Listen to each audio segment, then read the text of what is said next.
Socialisation कह लीजिए, जो भी शब्द इसके लिए आप चुनना चाहें, सबसे बड़ी जिम्मेदारी आती है पेरेंट्स पे इसकी। आपने कभी देखा कि कई अपराधी परिवार ऐसे हैं जिनमें पीढ़ी दर पीढ़ी अपराधी होते रहते हैं? उसकी अकेली वजह ही है और कोई वजह उस पर।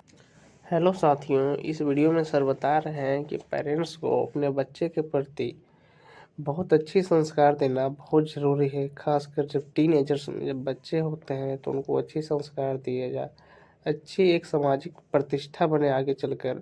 उसके लिए पेरेंट्स की पहली प्राथमिक होती है कि बच्चे को अपनी एक अच्छी संस्कार, दूसरों से सही से बात करना सिखाया जाए, बहुत ज़रूरी है।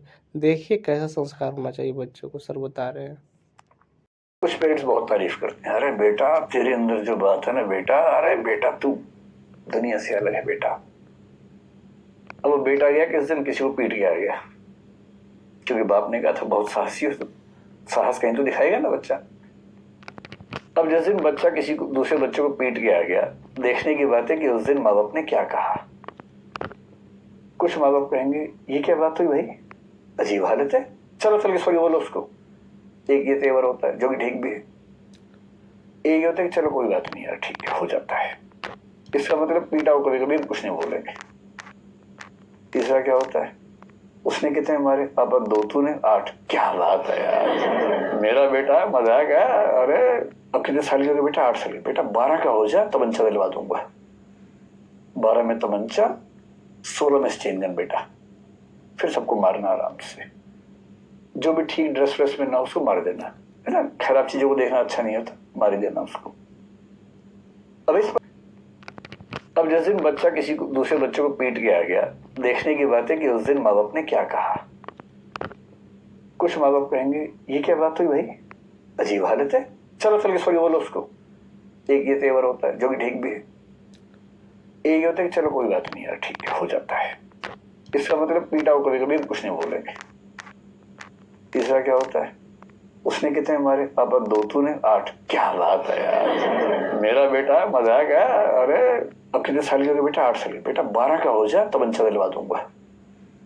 12 में तमंचा, 16 में स्टेन गन बेटा, फिर सबको मारना आराम से। जो भी ठीक ड्रेस व्रेस में ना उसको मार देना, है ना, खराब चीजों को देखना अच्छा नहीं होता, मार ही देना उसको। अब इस परिवार में जो बच्चा है जिसको संस्कार ये मिल रहे हैं पेरेंट्स से, क्या वो ठीक इंसान बन पाएगा? कभी नहीं बन पाएगा। फिर अपने बाप को देखता है, उसके बाप का व्यवहार उसकी माँ के साथ ऐसा है जैसे मालिक और दास का संबंध हो। उस महिला को इतनी हिम्मत नहीं कि परिवार के मसलों में एक सेंटेंस भी बोल सके। तो वो क्या सीख रहा है कि सारी शक्ति मेरे पास होनी चाहिए, और जब वो बड़ा होगा सारी पावर मेरे पास, मैं कालीन भैया बनूंगा। कालीन भैया मेरे अच्छे दोस्त हैं, मैं जानबूझकर ना बोल रहा हूं। तो मैं कालीन भैया बनूंगा, सारी पावर मेरे पास होगी, इस पूरे इलाके में कोई सांस भी लेगा तो मुझसे पूछ के देगा, वरना गोली मार देंगे। तो जो परवरिश में यदि आपने गलत चीजों पर तारीफ करनी शुरू कर दी, बच्चे ने हिंसा की, बच्चे ने गाली दी, गाली दे क्या कौन सी, ये वाली, अरे बेटा 3 और सिखाता हूँ, नोट कर, नोट बनाओ, ये वाली गाली है, ये वाली है, ऐसे देते हैं, इस सीक्वेंस में देते हैं। अगर आप इस लेवल पर बच्चों को ट्रीट कर रहे हैं तो सीधी सी बात है कि बच्चे आगे चलकर आपसे आगे ही निकलेंगे। हर बाप चाहता है कि बच्चा आगे निकले, तो बच्चा आगे निकल जाता है। इस मामले में भी आगे निकलता है। दूसरा तरीका क्या है, अननेसेसरी रिप्रेशन या सप्रेशन अगर बच्चे का होता है, बच्चा कुछ भी करे, हाँ बेटा एग्जाम ठीक रहा, हाँ मम्मी ठीक रहा, कितने नंबर है पापा, 99% है। एक कहाँ गया, इसके लिए भेजा था स्कूल तुझे कि 100 में छोड़ के आ जाओ, और इसी में 2 झापड़ मार दिए, आज खाना नहीं मिलेगा। अगली बार पापा 99.5% है। अच्छा, क्लास में रैंक कौन सा है? 2nd। कितने बच्चों में? 100 में। ये कौन है? ना बेटा ना, तो जिस खानदान का है ना उसमें 2nd रैंक आज तक किसी का नहीं आया। कहना चाह रही कि 2nd भी आज तक किसी का नहीं आया, पर कहते हैं कि पर भाव तेवर ये रहता है कि 2nd आज तक किसी का नहीं आया बेटा, 1st ही चाहिए बेटा, नाम डुबा दिया तूने हमारा। इतना दबाव, कोई अंकल आंटी है, चलो बेटा पोएम सुनाओ, आओ आओ पोएम सुनाओ। उससे बच्चे के मन में भाव आता है कि आग लगा दूं दुनिया में मैं, यार मैं रेडियो हूँ। जब सब लोग आए आओ पोएम सुनाओ, मछली जल की रानी है, ये कोई बात हुई? ये होता है बच्चों को एकदम साधन समझना, वस्तु समझना, ऑब्जेक्टिफाई करना।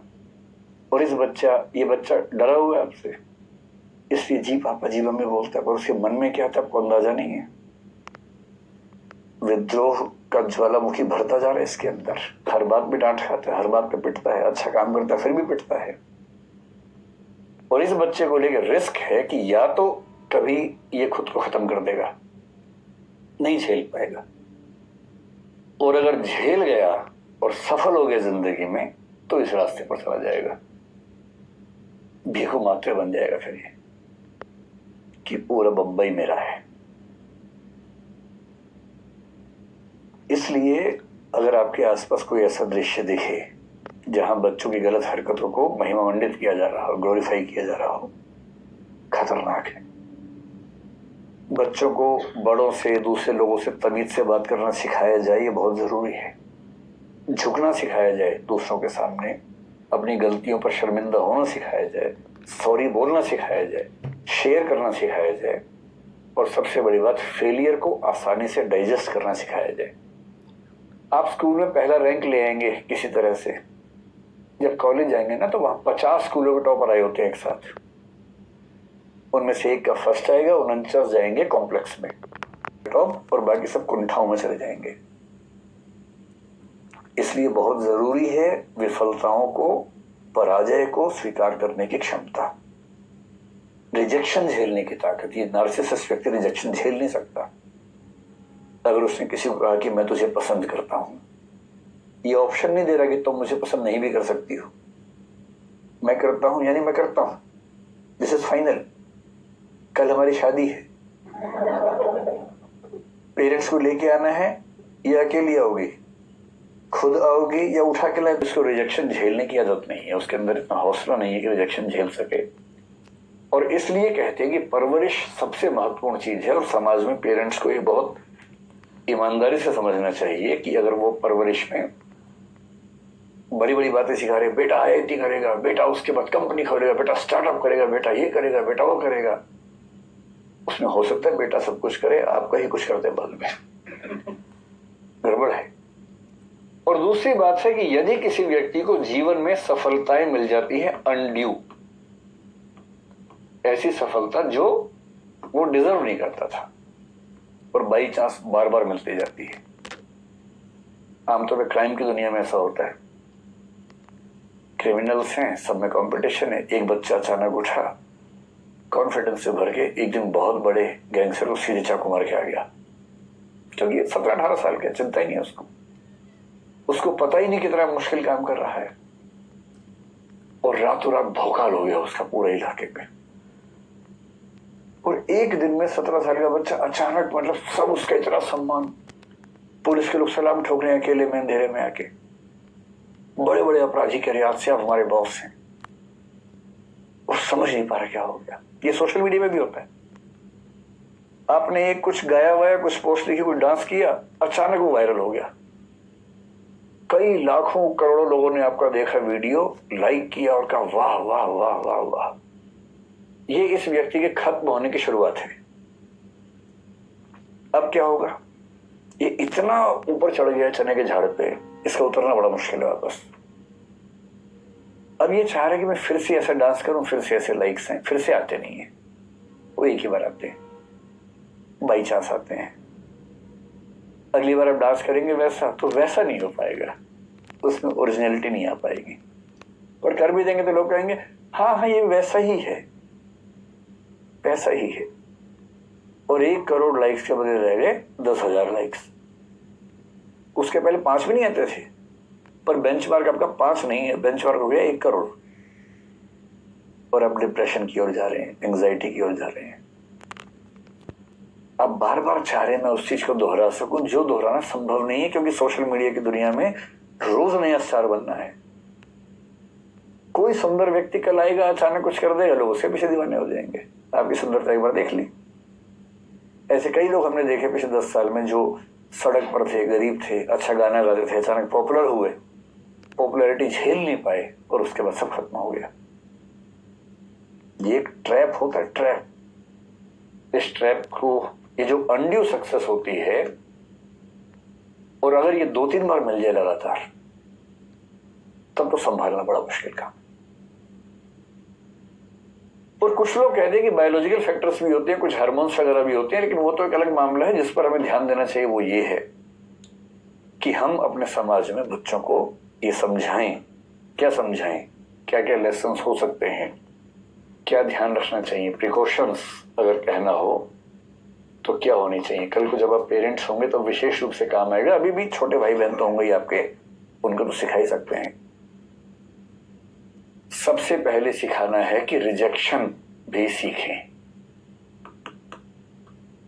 थोड़ा बहुत फेलियर भी सीखें। कोई रिजेक्ट करे ना तो कायदे से रिस्पॉन्ड करना है, मतलब रिजेक्ट करने वाले को भी कायदे से करना चाहिए, नार्सिसिस्ट नहीं बनना चाहिए उसको भी।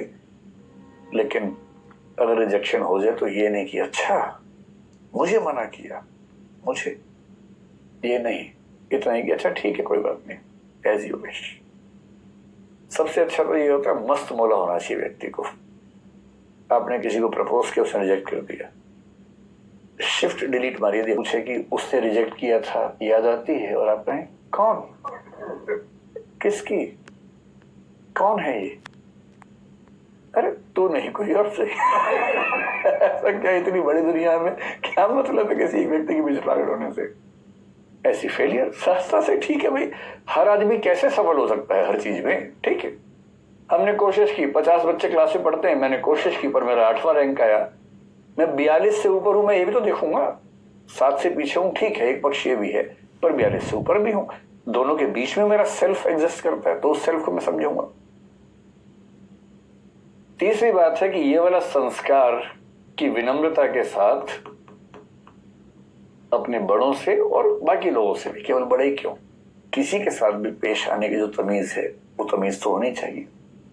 डेमोक्रेटिक बिहेवियर का एक मतलब क्या होता है कि जब आप कुछ कहें तो आपको अपना विरोधी पक्ष सुनने की क्षमता होनी चाहिए।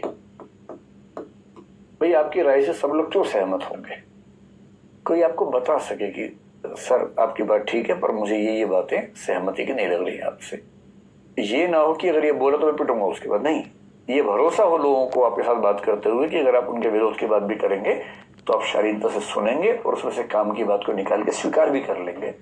अगर ऐसा आपके परिवार के लोग कर पा रहे हैं, बच्चे कर पा रहे हैं, तो मान के चलिए कि वो कायदे के इंसान बनेंगे, कॉन्फिडेंस से भरे हुए लोग होंगे, ना कि नार्सिसिज्म की समस्या से ग्रस्त होंगे।